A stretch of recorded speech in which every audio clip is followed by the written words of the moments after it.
Hey guys, this is VoiceOvaGuy. Today I'm going to be reading Smile, written by pheonix N91.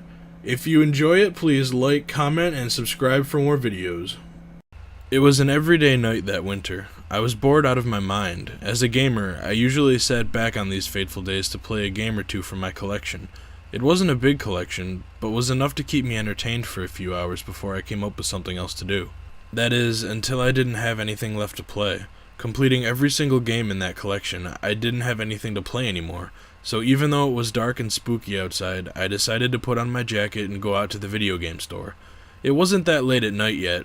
It was just dark to it being winter. I still had a few hours before the store closed for the night. As I walked down the road, nothing out of the ordinary happened, just an everyday stroll in the cold night covered in the blackness of the night. When I got to the video game store, I looked up at the owner who was outside preparing to throw out something.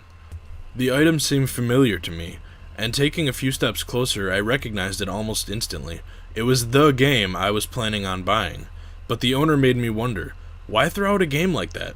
I knew the owner. He was a sneaky bastard. He even sold or rented games that were unplayable due to different reasons, either being broken or defect, especially those that were rented out many times before. But this game, it seemed new, so why would he throw it out?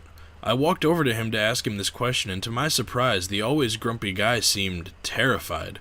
Even when I called his name, he jumped so suddenly he hit his feet on the trash can. It was weird. When I asked him why he was planning to throw such a new game out, he told me that he heard so many good things about the game that he couldn't stop himself from trying it, and that's when it got weird. He, of all people, hated video games, so why would he feel excited to try anything related to video games? I continued asking him what made him decide this game belongs in the trash can. As we talked, sitting on the small boxes behind his shop, he slowly confessed that even from the very beginning of the game, he felt something weird deep inside, an unstoppable urge to play and play and play. He told me that for the last 5 hours he couldn't stop playing, but in the end couldn't even complete the first stage. When thinking about it, suddenly I didn't really care about his story anymore. The sheer difficulty that he described made me even more interested in the game than I already was. After a while, without even noticing, I was asking him questions about the game instead, and I think he realized something was wrong because after 10 minutes of speaking about the game, he stood up, grabbed my shoulders, and suddenly started shaking me while yelling at me to forget about the game, before it takes hold of me too, like it did with him. I didn't know why, but I got even more interested in the game, even though he continued saying that it is cursed and I shouldn't go near the game. I just nodded in agreement, trying to get him off my shoulders already, literally, so when he enters back into the building, I can take that game he tried getting rid of. To make sure he does not stop me, I stayed around the shop until closing time, awaiting him to go home already so I can grab that game from the trash bin. It wasn't stealing anymore, he threw it away, so whoever wants it can have it. When I felt that it was safe to proceed with my plan, I went back to the trash bin and, taking the game, went home to try it. As fun as it sounded when he told his story, I found the game way too easy. I was disappointed at how silly I was, not thinking about the possibility of it being harder for him because of him hating games, and not playing them enough to be good at them. After finishing level 5, I tried shutting the game off, but couldn't. It's not like the console didn't want to be shut off.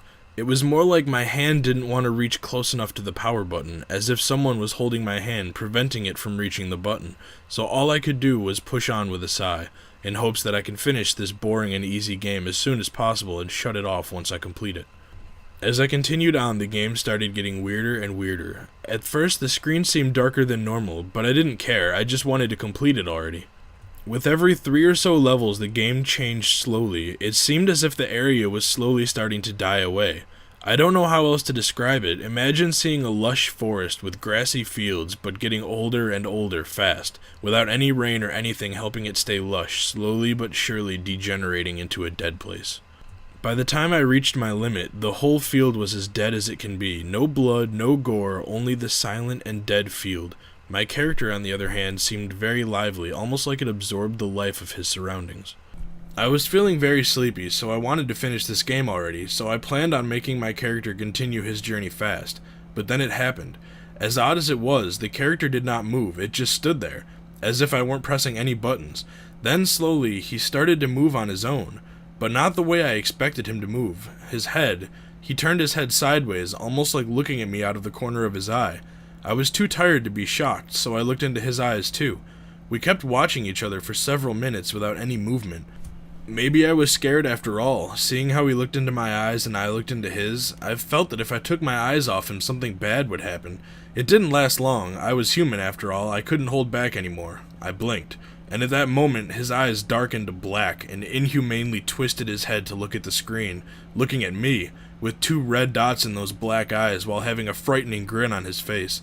It was terrifying, to say the least. So I tried backing away from the TV, but with every movement I made, he took a step toward me, almost as if walking toward the screen. Then when I hit the wall, he suddenly jumped at the screen, and almost as if he jumped out of the screen, I saw him fly toward me before blacking out, and... The moment I wrote those lines, I got angry at myself and tore the paper apart. It was horrible. I wanted to write something original, but eventually used many previous ideas from other stories. I wanted an original creepy story to be written, but I failed. I was annoyed at my inability to write something good. I always wanted to try my career as a writer, but constantly failed in delivering what I wanted to. So annoying. I looked at my previous tries at writing the story, or rather, my trusty old trash can of discarded stuffs, as I labeled it a few months ago. It was full of crumpled paper. I overdid it today, but what can I say? I was disappointed badly. I put my pen down and went to bed instead. It was already midnight. Very late, since tomorrow I had school. At least, that is what I was trying to fool myself with. It was winter, and there was a strong blizzard raging for the past few days, so school was closed. I guess having school as an excuse helped me force myself to rest. It didn't take long to finally fall asleep. It was a calm night. My tired mind really wanted to rest already after all that tiresome playing. No. Writing. Yes. I was only writing about playing. Playing was always out of the question for me. The family could not afford all that gaming stuff that everyone had in their collection, so I could never do more than imagine playing more than I could when my friends came over to play when I was sick, and were nice enough to bring over their video game consoles so we can all play together. Even if we didn't play that much, it was fun enough to enjoy those hack-and-slash games and horror games. The bloody games full of jump scares always entertained me, even when my friends were scared out of their pants. But as we grew older, they slowly forgot about gaming and slowly about each other. Some friends those were. Most of them gave away all their games and consoles, with one exception. She remembered in the last minute about the past, and instead of selling the console, she gave it to me on my birthday. I was happy, but sad, seeing that we will never again play together. I guess it was fate, but even so, I could never really try the console out myself, since she did remember the past, but only after selling the game, so the console stayed there on my shelves for years, getting dusty. It was not until my 18th birthday that my parents finally got me my biggest surprise ever. A video game of my own. They knew how I missed my friends and playing with them, so they got me the newest game for the dusty console I had. It was an awesome game to say the least, the best hack and slash I ever played. I always wondered what it would be like if it were somewhat more horrific, bloody, like those horror games we used to play, so I tried writing stories down, each worse than the other, and the replies I got from story writing fans just made me more and more sad because all they did was flame it for the cliché I used in it. It always made me wonder, what if people used up all the ideas after a while, leaving nothing original anymore? Then no more new stories will be liked because of the repeating and unavoidable cliches. I felt an urge. I wanted to write something that would definitely feel new and original, but the outcome was the trash can of crumpled paper. Days have passed since my last attempt of writing something. I was not even moving from my room anymore. I wanted to write something new. I wanted to. I had to. But I couldn't. I was getting very aggressive, even to those close to me. It annoyed me how much I couldn't come up with anything new. Day after day, my anger grew stronger, so much that I even threw my trash bin out the window. It was a mistake. Soon after throwing it out, I heard a loud noise, as if it hit something, breaking it. I ran to the window only to see that the trash bin hit the neighbor, who was trying to ring the doorbell.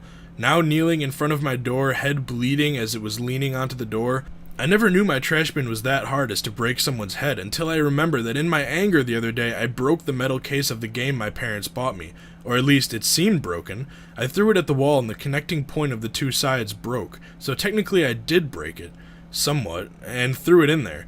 It was a heavy case because it had a lot of special gift items, being one of the special editions and all, the curse of having my window above the entrance. No one suspected a thing. Since no one was home, I could hide the body before anyone even realized something happened. Don't ask how I succeeded. I myself was surprised. But the strange stuff never stopped there. Somehow, the incident helped me. I started writing, and I was liking what I was writing until I came to a stop again.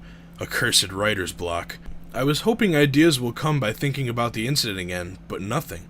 I got so mad I went out shopping again. I don't know what I was doing while I was away. All I know is that I came back late at night, as silent as I could without waking anyone up, closing the door behind me. Only then I realized how red my hand was. At first I thought it was cold from the weather, but red skin does not drip blood from simple coldness. My hands were stained in blood, but I wasn't injured. It was someone else's blood.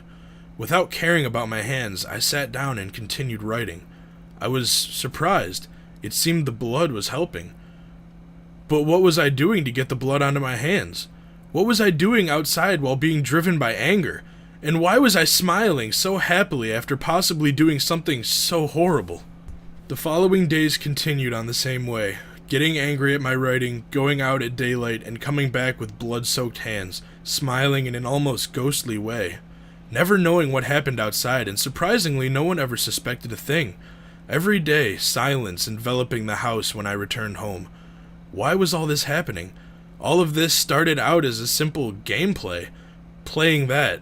What was it again? Hack? Something with hack in it. My memory is slowly fading. I can't even remember what came first. Was it the playing in my room? Was it writing? Or was it that sadistic smile on my face that came first? The smile. Yes. I could never forget that smile. The smile that was accompanied by that look on my face as I looked at myself through the glass wall, watching the sliced up bodies of my loved ones behind that sadistic person who resembled me, with those glowing red eyes and crazy smile. Not being able to do anything anymore, standing there, forever watching, from the silent dead plains of the once lush grassy field, as it was disappearing, leaving only few words in my head as I watched the darkening glass wall. Uninstall.